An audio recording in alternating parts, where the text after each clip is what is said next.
Hi, hello. This is regarding election, and after a long time, I just posting a video. Um, so இது கரெக்டான டைமாக இருக்கும்னு நினைக்கிறேன். ரெண்டாவது, I don't want to campaign or support anyone, but just sharing my point of view and my opinion. என்னுடைய ஒப்பீனியனை share பண்ண விரும்புகிறேன். And ரெண்டு பார்ட்டாக இதில் பேச விரும்புகிறேன். ஒன்று, commonly whom should we vote, and another point of view is for Christian youth, okay, or all the Christians maybe. So முதல்ல காமனாக யோசிக்கும் போது இந்த எலெக்ஷன் வந்து ரொம்ப இம்பார்ட்டண்டான எலெக்ஷன். நான் வந்து ஒரு மினிஸ்ட்ரி பண்ணுற ஒரு கிறிஸ்டியன் மினிஸ்டராக இருந்துக்கிட்டு, காட் சர்வெண்ட்டாக இருந்துட்டு, இதை பற்றிலாம் நான் பேசி வீடியோ போடலாமா அப்படின்னு ஒரு வேளை சிலருக்கு தோணுச்சுன்னா, I think lot of Christians are following wrong path. So அதனால் ஒரு வேளை இது வந்து எனக்கு சரின்னு தோணுது. இதை ஒரு டிசைனிங் எல்லாருக்கும் வேணும், சூஸ் பண்ணுறதை நம்ம சரியாக சூஸ் பண்ணணும் அப்படின்ற அந்த நோக்கத்தோடு அவங்களுக்கு ஒரு அட்வைஸாக இருக்கட்டும் அப்படின்றதுக்காக இந்த வீடியோ நான் போடுறேன். ஓகேவா? First of all, I 100% I am waiting for God's kingdom. நான் தேவனுடைய ராஜ்யம் வரணும்னு சொல்லி விரும்புகிறேன். அதுக்காக தான் நான் ஓடிட்டுருக்கேன். என் வாழ்க்கையை அதுக்கு தான் அர்ப்பணிச்சிருக்கிறேன். நான் செய்கிற வேலையாக இருக்கட்டும், நான் என்ன பண்ணாலும் அவருக்கு பிடிச்ச மாதிரி மற்றவங்க முன்பாக வாழ்ந்து காமிக்கணும்னு ஆசைப்பட்றேன். அப்படி தான் இதுவரையும் வாழ்ந்துட்டுருக்கேன். இனிமேலும் அப்படி தான் வாழ்வேன். ஸோ எந்த விதத்துலேயும் நான் வந்து வேர்ல்ட்லியாக திங்க் பண்ணுறதுன்னு நினைக்க வேண்டாம். ஓகே, இப்போ எதுக்காக இந்த வீடியோ அப்படின்னா, என்னுடைய ஓட்டு யாருக்கு, இப்போ இந்த ஒரு காமன் டாப்பிக்கில் தான் நான் பேச விரும்புகிறேன். என்னோடய ஓட்டு யாருக்கு அப்படின்னு சொல்லும்போது, ஜஸ்ட் உலக பிரகாரமாக பார்க்கும்போது,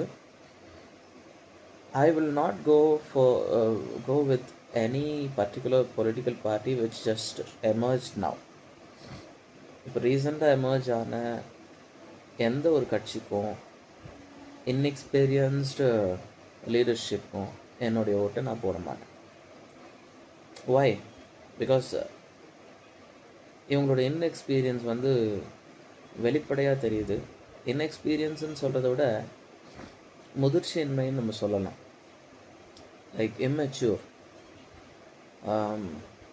குழந்தைத்தனமாக அரசியலை பார்க்குறாங்களோ, அவங்களே குழந்தைத்தனமாக யோசிக்கும்போது அவங்கள பின்பற்றுகிறவர்கள், like their fans, not followers but their fans, அவங்களும் குழந்தைத்தனமாக யோசிக்கிறாங்களோ பேசுகிறாங்களோ அப்படின்னு சொல்லி எனக்கு தோணும்.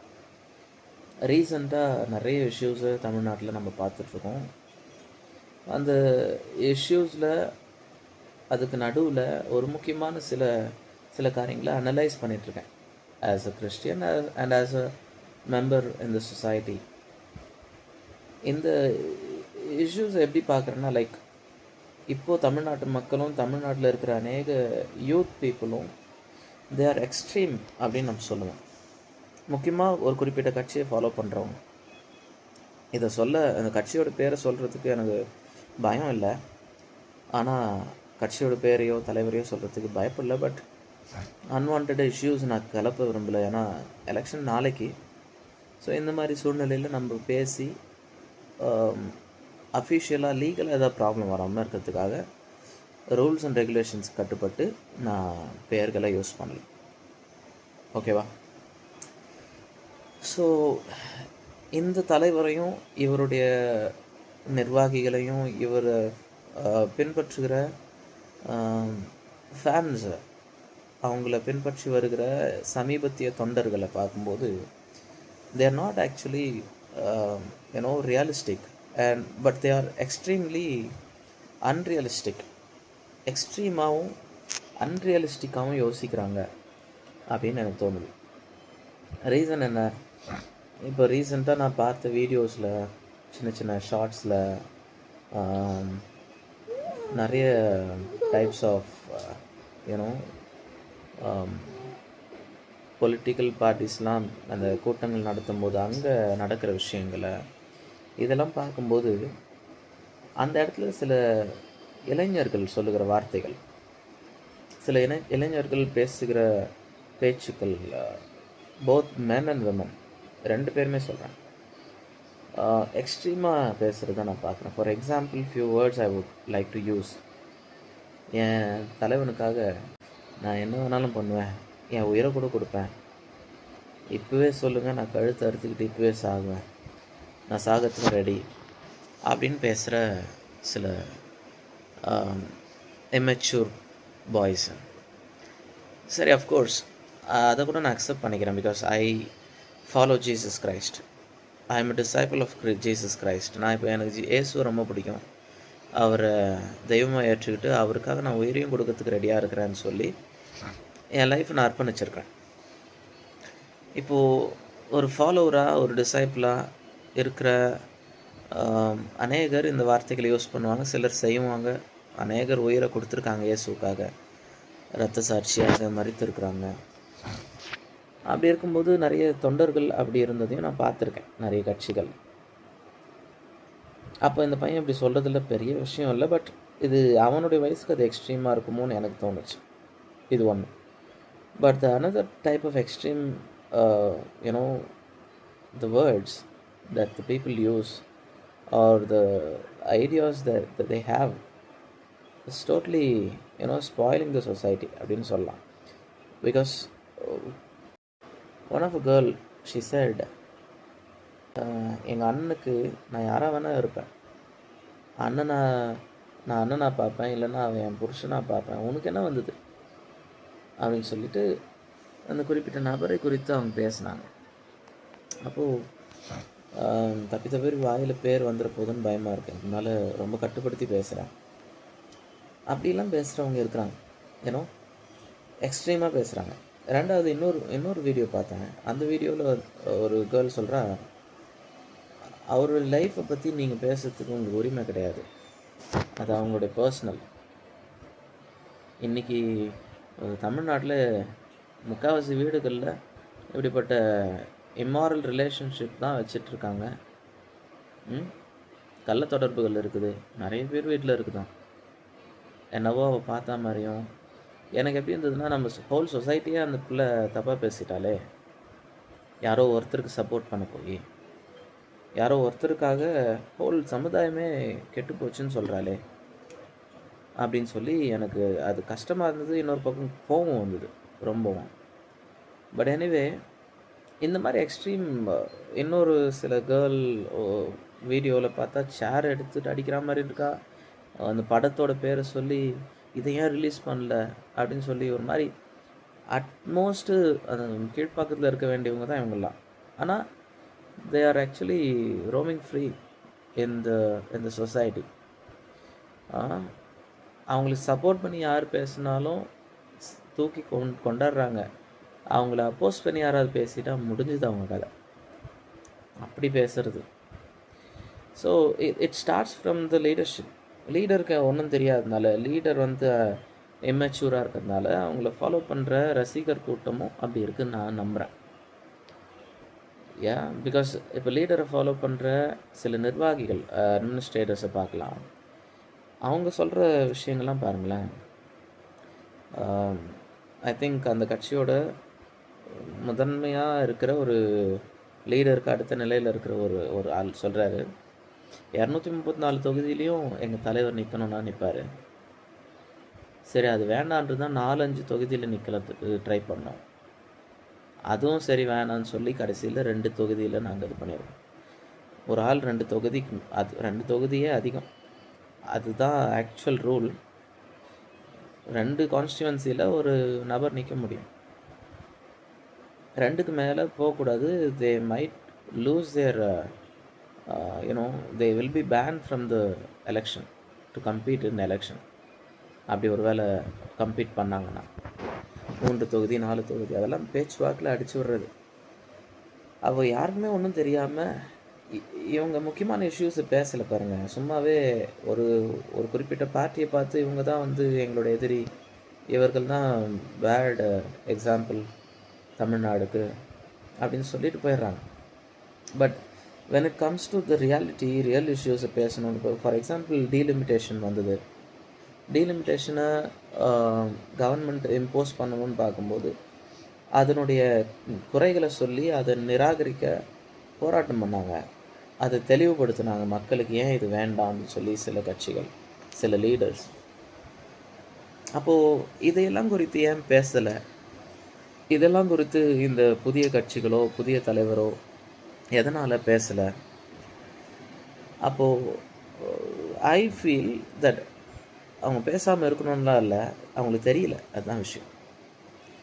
இப்போ இவனுங்களை ஃபாலோ பண்ணுறவங்களும் எப்படி இருக்க போகிறானுங்கன்னு பார்த்தீங்கன்னா இப்படி தான் இருக்க போகிறாங்க. இப்போ இவனுங்க கையில் கட்சி வந்ததுன்னா ஒன்றும் இல்லாமல் போயிடும். ஐ மீன் இந்த ஆட்சி வந்ததுன்னா it will be good for nothing and also Tamil Nadu will be doomed அப்படி தான் சொல்லலாம். ஸோ எனிவே இது உங்களோட கையில் இருக்குது. நான் ஓட்டு போட்டேன்னா யாருக்கு போடுவேன்னா I will go with an experienced and ஒரு ஒரு தெளிவான ஆட்சி செய்கிற ஒரு எக்ஸ்பீரியன்ஸ்டான ஒரு லீடருக்கு தான் என்னுடைய ஓட்டை நான் போடுவேன். So for I don't think new leaders are any இதுவரையும் ஆட்சியை பிடிக்காதவங்க இவங்கெல்லாம் எனக்கு தெரிஞ்சு it's good to avoid or neglect them. So anyway, இப்போது coming to the second point, it's about Christian youth. Christian youth and Christians, who should you vote? Actually நமக்கு வந்து discernment தேவை. எனக்கு என்ன ஆச்சரியன்னா கிறிஸ்டியன்ஸ் வந்து இந்த புதிய தலைவருக்கு பின்னாடி ஓடுறது, முக்கியமாக யூத். இதை நான் பார்க்கும்போது எப்படி பார்க்குறேன்னா, லைக் இவங்க இத்தனை நாள் வேர்ல்ட்லியாக இருந்திருக்கிறாங்களோ, அதனால தான் இந்த தலைவனை சூஸ் பண்ணுறாங்களோ. அவர் வந்தால் புதுசாக வரட்டுமே, வந்தால் நல்லா இருக்கும்ல. நீங்கள் ஏன் புதுசாக வந்தவங்களுக்கு வாய்ப்பு கொடுங்க, வாய்ப்பு கொடுத்தா தானே தெரியும். No, let them sustain. Resilience வேணும், சஸ்டெயின் பண்ணட்டும், அதுக்கப்புறம் ஆட்சியை கொடுக்கலாம். வந்த உடனே எடுத்து புதுசாக வரவேற்கிற மாதிரி அப்படி கூட சும்மாவே யாரையும் நம்ம வரவேற்கணும். உள்ளே வரும்போதே அப்படி சும்மா பெரிய கிஃப்டாக எடுத்து கொடுத்துட மாட்டோம். ஒரு ஸ்டெப் பை ஸ்டெப்பாக போகலாம். ஸோ எதுக்காக வேர்ல்ட்லியாக இருக்கிறோம் அப்படின்னு சொன்னால், இப்போ மற்ற கட்சிகள்லாம் பார்க்கும்போது அவங்களோட பேக்ரவுண்ட் வேறு. ஆனால் இந்த புதிய கட்சியை பார்க்கும்போது இவங்களோட இன்ஃப்ளூயன்ஸ் வந்து totally from cine field. So நான் கிறிஸ்டியன் யூத் பார்த்து கேட்குறேன், நீங்கள் எல்லாருமே அப்போ இந்த இன்ஃப்ளூயன்ஸை பயன்படுத்தி வருகிற ஒரு ஆளை சூஸ் பண்ண போகிறீங்கன்னா, so you are influenced by the world. Ya, கரெக்டாக அது தானே? நீங்கள் சினிமா படம் பார்த்து அந்த நபரால் கவர்ந்திருக்கப்பட்டு அதனால தான் அவருக்கு ஓட்டு போடுறீங்க, அப்படி தானே? ஸோ உங்களுக்கு டிசர்னிங் ஸ்பிரிட் கிடையாது. நீங்கள் வந்து ஜஸ்ட்டு கவர்ச்சியை பார்த்து அல்லது பேச்சை பார்த்து இதை பார்த்து நீங்கள் ஓட்டு போடுறீங்க. அவங்களுடைய ஆக்ஷன்ஸ் வந்து வேறு மாதிரி இருக்குது, அவங்க லைஃப் ஸ்டைல் வேறு மாதிரி இருக்குது, அவங்களுடைய வாழ்க்கை முறை அது வேறு மாதிரி இருக்குது, தவறாக இருக்குது, வேறு மாதிரி இல்லை, தப்பு. பைபிள் சொல்லுது ஒரே மனைவியோட புருஷனாக இருங்க அப்படின்னு. ஆனால் இங்கே தலைகீழாக இருக்குது. அப்படிப்பட்டவர்களை எப்படி நம்ம ஏற்றுக்கொள்ள முடியும்? According to Bible, and I'm talking to Christian people here. உங்களை மாதிரி ஆளுங்க தான் அன்னைக்கு கிறிஸ்தவ ஸ்டார் ஹீரோ அவருக்கு சப்போர்ட் பண்ணீங்க. உங்களை மாதிரி ஆளுங்க தான் அவர் தவறான உறவில் இருக்கும்போதும் தப்பு பண்ணும்போதும் சப்போர்ட் பண்ணிங்க. அவர் விஷயம் என்னென்னா, அவர் he went to jail, ஒரு ஃபால்ஸ் அலிகேஷன் வச்சு உள்ளே போனாங்க. அந்த விஷயம் இல்லை, அது விஷயமே கிடையாது. ஆமாம், ஃபால்ஸ் அலிகேஷனாகவே இருந்துட்டு போட்டோம். ஆனால் நாங்கள் எதை கண்டித்தோம், நாங்கள் எதை தவறுன்னு சொன்னோம்னா, he left his wife and he was with other person. இது தவறாகவே தெரியலையா? அப்போ கூட இன்னும் கூட அவர் கூட போய் சுற்றிட்டு இருக்கீங்களே, அவர் பின்னாடி இருக்கீங்களே. ஸோ என்ன இதில் என்னென்ன இருக்குது தப்பு? இதில் தப்பாக இருக்கா? ஏன் அவரை ஃபாலோ பண்ணக்கூடாதா? ஆண்டவர் வாய்ப்பு கொடுக்கலையா? ஆண்டவர் மன்னிக்கலையா? அஃப்கோர்ஸ் மன்னிக்கிறார் தான். ஆனால் திருந்தினவனை ஆண்டவர் இன்னும் மன்னிக்கப்பட்டு மனம் திரும்பி தன்னோட லைஃப்பை மாற்றிக்கிறவன் மேலே ஆண்டவர் கிருபையாக இருக்கார். மற்றவன் மேலே ஆண்டவர் கிருபையாக இல்லை. தன்னுடைய வாழ்க்கையை மாற்றிக்காதவன் மேலே கடவுள் அவன் கூட இருக்கிறாருன்னா சொல்ல முடியாது, சொல்லக்கூடாது. God is never, with the help of Bible that I study, வேதத்தை புரிந்துக்கிட்டு ஆவியானவரோட உதவியோடு நான் சொல்கிறேன், தன்னுடைய வாழ்க்கையை மாற்றிக்கொண்டு மனம் திரும்பி தன்னுடைய வாழ்க்கையை சீர்பொருந்த பண்ணப்பட்ட அல்லது பண்ணிக்கொண்ட ஒருத்தனோட கடவுள் இருக்கார். பேதுரு தவறு செஞ்சார், தாவீது தவறு செஞ்சார், இன்னும் நிறைய எக்ஸாம்பிள்ஸ் வேதத்தில் நம்ம சொல்லலாம். இவங்க எல்லாம் தவறு செஞ்சாங்க தான். ஆனால் they change their life committing to God. அப்போஸ்தலன் Paul, he turned his life, right? He gave himself to God. தன்னைத்தானே ஒப்பு கொடுத்துட்டார் கடவுள்கிட்ட. அப்படிப்பட்டவங்களோட ஆண்டவர் இருக்கார். ஸோ நீங்கள் தான் முடிவு பண்ணணும். மனம் திரும்புங்க. இது ஆக்சுவலி நீங்கள் போய் புதுசாக வர தலைவர் கொடுக்கணும் இவருக்கு தான் அப்படின்னு சொல்லி நீங்கள் சொல்லிட்டு இருந்தீங்கன்னா it's not good. You need to repent first. நீங்கள் மனம் திரும்பணும். சரி, இப்போ நான் இவ்வளோ மனம் திரும்பணுன்ற அளவுக்கு நான் பேசுறதுக்கு ரீசனு, நீங்கள் மற்ற கட்சிகளுக்கு தான் ஓட்டு போடணும்லாம் இல்லை. இது உங்களுடைய உரிமை, இது உங்களோட கடமை. ஸோ நீங்கள் ஓட்டு போட போகிறது உங்களுடைய விருப்பம், நீங்கள் யாருக்கு வேணால் போடலாம். But I am just showing you the way. கடவுளோட சித்தம் தான் நிறைவேறும். ஆனால் கடவுளோட சித்தத்தில் அவர் ஒரு வழி வச்சுருக்கார்ல, கடவுளோட சித்தத்தை யாரும் மாற்ற முடியாது. I am very strong in that. But அவர் வச்சுருக்கிற வழி இருக்குது பார்த்தீங்களா, அந்த வழியை மனுஷன் நினச்சா மாற்றிக்க முடியும். எப்படி மாற்றலாம்? இந்த செல்ஃப் வில் இருக்குது பார்த்தீங்களா, கடவுள் தான் கொடுத்தாரு. ஏன்னா அவர் யாரையும் கட்டாயப்படுத்தலை, யாரையும் த்ரெட்டன் பண்ணல தம்மிடம் வரும்படி. அவர் எல்லாரையும் நேசிக்கிறாரு. ஜென்டிலாக ஜென்யூனாக நம்மளாக அவர்கிட்ட வரணும், மனம் திரும்பணும்னு அவர் விரும்புகிறார். அப்படிப்பட்டவராக கடவுள் இருப்பதுனால he was waiting, but he has his plans, he has his will over the world, over your life. உங்கள் வாழ்க்கை மேலே, இந்த உலகத்தின் மேலே அவருடைய சித்தம் ஒன்று இருக்குது. அந்த சித்தத்தை நம்முடைய செல்ஃப் வில் இருக்குது பார்த்தீங்களா.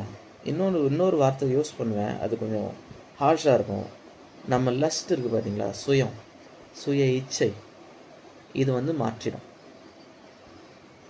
சித்தத்துக்கு எடுக்காது, எப்படியும் அங்கே போயிடும், எப்படியும் அந்த சித்தம் நிறைவேறிடும். உங்கள் மூலமாலாம் வேறு யார் மூலமாவது நிறைவேறும். ஆனால் அந்த சித்தத்தை நம்முடைய சுயம் கெடுத்து அந்த பாதைகளை மாற்றி போட்டுரும். For example, God's will for the world. ஆதாம் ஏவாள் ஆண்டவர் படைக்கும்போது அவருடைய சித்தத்தின்படி அவர்களை படைத்தார், தம்முடைய சாயலில் படைத்தார். ஆனால் அவங்களுடைய இச்சை, அவங்களுடைய கீழ்ப்படியாமை, அவங்களுடைய அந்த சுய செயல், செல்ஃப் வில் முழு உலகத்துக்கும் கேடு உண்டாகுச்சு. இஸ்ரவேல் ஜனங்கள் எகிப்திலிருந்து கானானுக்கு போகும்போது அவர்களுக்கு கடவுள் கொடுக்க நினைத்த அந்த கானான் என்கிற தேசம் இருக்குது பார்த்தீங்களா, that is God's will. But அந்த போகிற வழியில் வெறும் ஒரு 7 நாள் பிரயாணம்னு சொல்லுவாங்க பொதுவாக. 7 நாள் பிரயாணத்தை 40 வருஷமாக மாற்றினது நம்முடைய சுய இச்சை. போகிற வழியை கெடுத்து இச்சையை வச்சுக்கிட்டு கீழ்ப்படியாமல் கடவுளுக்கு எதிர்த்து நின்றுக்கிட்டு அவருடைய சித்தத்துக்கு மாறாக செயல்பட்டுக்கிட்டு அதுக்கு மற்றவங்ககிட்ட சண்டை போட்டுக்கிட்டு அதுக்கு மற்றவங்ககிட்ட வாதாடிக்கிட்டு அன்றைக்கி எக்ஸ்ட்ரீமாக இருந்த இஸ்ரவேல் ஜனங்கள் தான் இன்றைக்கி கிறிஸ்டியானிட்டியில் இருக்கிற கீழ்ப்படியாத யூத் மூலமாக இருக்கிறாங்க. இப்படிப்பட்டவங்களால அவங்களுடைய குடும்பங்களும் பாதிக்கப்படும். அன்றைக்கி கீழ்ப்படியாமல் போன வனாந்திரத்தில் கோபம் ஓட்டின எல்லாரும் அழிஞ்சு போனாங்க, அங்கேயே அழிஞ்சாங்க. அந்த 40 வருஷம் அந்த வனாந்திரத்தில் அவங்களுடைய பிள்ளைகள் கஷ்டப்பட்டு அந்த பிள்ளைகள் வாக்குத்தத்தத்தை சுதந்திரித்தாங்க போயிட்டு. ஸோ உங்களுடைய டிசர்னிங் ஸ்பிரிட் கடவுள்கிட்ட கேளுங்க, ஆண்டவர்கிட்ட கேளுங்க. ஆண்டவரே டிசர்னிங் ஸ்பிரிட் தாங்க, எனக்கு சரியாக வைஸாக சூஸ் பண்ண உதவி செய்யுங்க, உங்கள் சித்தத்தின்படி நான் வாழ எனக்கு கற்றுத்தாங்க. இப்படி ப்ரே பண்ணுங்க. அப்போ தான் நீங்கள் சரியாக இருக்கிறீங்க. இல்லைன்னா you are wrong and I can 100% I can say that according to the word of God. But anyway, உங்கள் தலையெழுத்து உங்கள் கையில் தான் இருக்குது, என் கையில் இல்லை. இப்போ நான் சொல்கிறத வச்சு நீங்கள் மாறிடவும் போகிறதில்ல. மனசு திரும்பணுன்னா திரும்புங்க. இல்லை நான் இப்படி தான் போடுவேன், இப்படிப்பட்ட நபருக்கு தான் என்னுடைய சப்போர்ட் இருக்குன்னா போட்டுக்கிட்டு போ. கடவுள் உன் தலையெழுத்தை உங்ககிட்ட தான் கொடுத்துருக்காரு. மரணத்தையும் முன்னாடி வைக்கிறேன், ஜீவனையும் முன்னாடி வைக்கிறேன்னு கடவுள் சொல்லியிருக்காரு. So anyway, God bless you, and for all of you, let God lead you all in your mind, in your spirit. And one more thing, நாளைக்கு நடக்க போகிற எலெக்ஷனில் எந்த ஒரு அசம்பாவிதமும் இல்லாமல் பத்திரமா எல்லோரும் ஓட்டு போட்டுட்டு வரவும், பீஸ்ஃபுல்லாக எலெக்ஷன் நடக்கவும் நான் என்னுடைய ஆண்டவர்கிட்ட நான் வேண்டிக்கிறேன். முக்கியமாக வாக்கு எண்ணிக்கை நடைபெறும் வரைக்கும், ரிசல்ட் வர வரைக்கும் நம்ம ஊரில், நம்ம தமிழ்நாட்டில் எந்த பிரச்சனையும் இருக்கக்கூடாது. ஆண்டவர் அதுக்கு உதவி செய்வார். Thank you all. தேங்க்யூ.